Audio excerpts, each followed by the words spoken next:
Alrighty. Well, you are watching A Peek Behind the Lines. I'm Tiana Speter, and for today's episode, I am joined by Jeph from The Used ahead of a monster run of Australian shows taking place this August and September, which in my brain I thought was a long, long time away, but it's actually coming up really quickly. But Jeph, first and foremost, thanks for chatting today. And how are things in your world right now? Great. Thank you so much. I've had a little month off, just hanging out with my dogs, relaxing, trying to get my head back into it, and really excited to come down with you guys. Yay. Relaxing with dogs is my idea of a good time. So I'm very glad to hear you have been doing Hey, that. very fun. Yes, here. And I know when this concept for the incredible 25th anniversary run for the Used first dropped, jaws dropped equally when we were greeted with the news that you guys would not only be touring extensively for this quarter of a century celebration, but you'd also be heading down under and playing back to back shows that showcase self titled In Love and Death and Lies for the Liars in full on back to back nights. But how did you all decide on this concept for this huge international extravaganza? Because it feels fitting for such a big milestone, but when did this all kind of fall into place? That's a good question. So, we've kind of talked about it for a couple years now, that we wanted to do it because we did it was kind of a 15-year anniversary tour. The days weren't, the years weren't lined up properly at that time. But that was the plan of the first one where we did the first two records, and then we kind of joked, well, when this one was coming up, we're like, we should do the first three. And then we started talking to management. We're like, that's really complicated to do three records. And we're like, yes, I know, let's do it, And so over the years, the recent years, we've just kind of been hyping it up and trying to figure out if it's possible. And since we had enough time to think about it, our management and our booking agents had enough time to see if it was a possibility and plan it out. And no one's really done this before, a tour off of three full records, back to back. And it worked out like as we like, like you said, we played the first US leg of it, and we played like a small UK and Euro version of it. And it worked out so good and so much fun that I can't, I'm stuttering because I'm so excited to come down and do the same thing in Australia, but I know it's going to be better because our Australian fans are so excited. Yeah. Well, I'm glad it has worked out. And like, I don't even want to say it's ambitious on paper because I feel like the used have never been ones to really rest on your laurels or just stagnate or kind of just take the easy road. So it feels fitting that you have mounted this amazing thing because you guys get to celebrate it, fans get to celebrate it. And like logistically, it has to happen. It doesn't matter how much you kind of throw at it. Like once you plan it, you got to do it and you've done it already. So it's proof that it works. And Man, yeah. I don't want to like narrow in on anything negative necessarily, but given that these albums came out, a couple of decades ago, some of them, which songs actually needed dusting off the most to play live? Because you guys have 10 albums to play with. You've always got a lot of material. So a lot of these songs may not have been getting the live treatment more recently. Was there anything that really needed some cobwebs blown off a little bit? Yeah. That is a great question for so many reasons. So like you said, we have a newer guitar player also. So the first two records he hasn't played through either. So for him, he has 30 plus songs that he has to first time play, or learn. And so for us, Dan has been around since Lies for Liars, like right before Lies for Liars. And so that record itself, I would say a third of that record has ever been played live.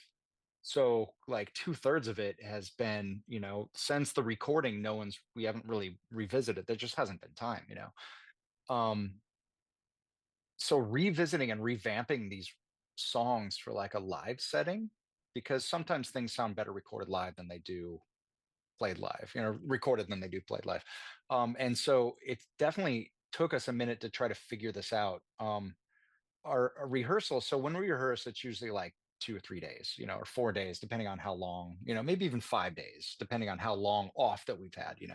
This was like more than 2 weeks of rehearsal. So we were stuck in Tennessee just every day playing through three records, trying to get that record down to make sure it was perfect and trying to make sure that we can get like lighting and sound and how we wanted it to come across live a little bit better. It was a lot of work.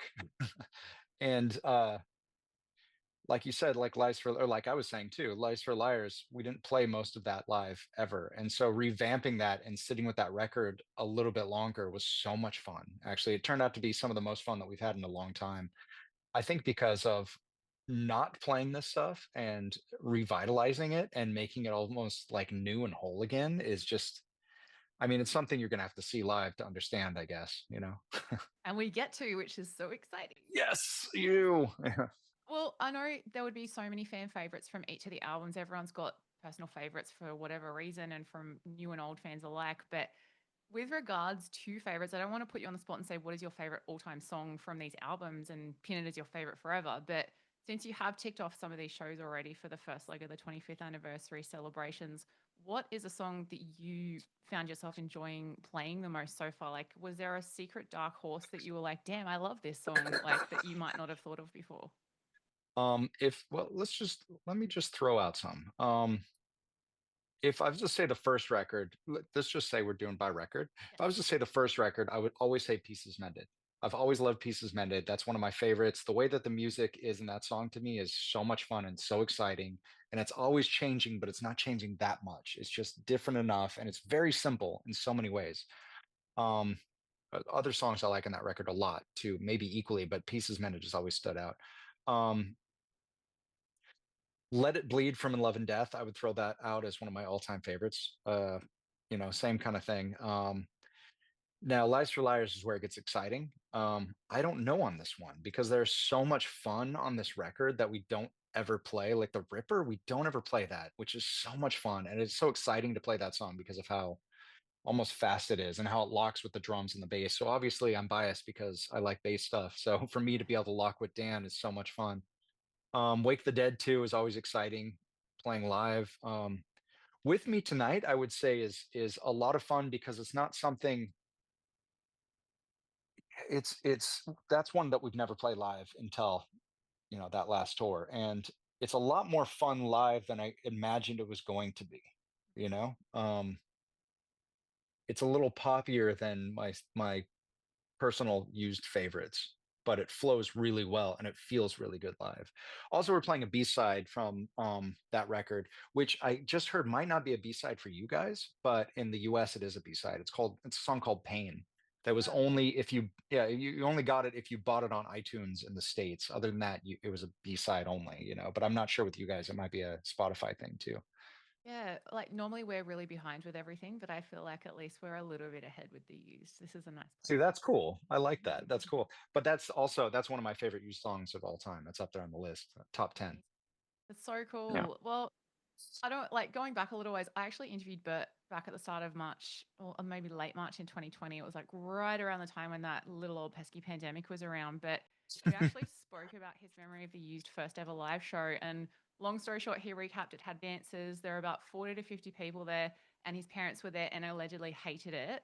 What is your recollection of that show? Does it sync up to that memory? 100%. Yeah, Box Full of Sharp Objects had ballet dancers. Bert ended up throwing up on stage at some point, and it was just a mess. That was the last time we ever played at that venue. They were like, "Nope, you guys can't come back." I think someone got his front teeth knocked out too.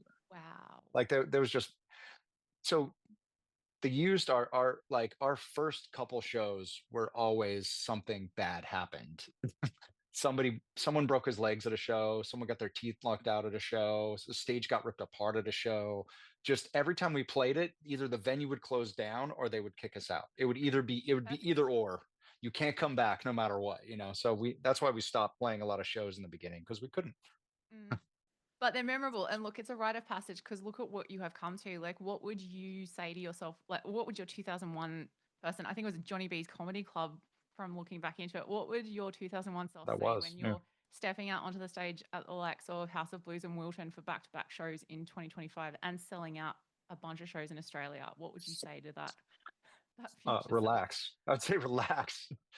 I was used to be such a high, I'm still kind of high stress, but I used to be such a high stress, anxiety. Like I'm an only child, so I've got lots of weird anxieties that make no sense. They're pointless and they're just stupid. And so back then I was just a mess. I was just holding myself together all the time and trying to figure it out. I would slap the shit out of myself until I relaxed enough into it. Yeah.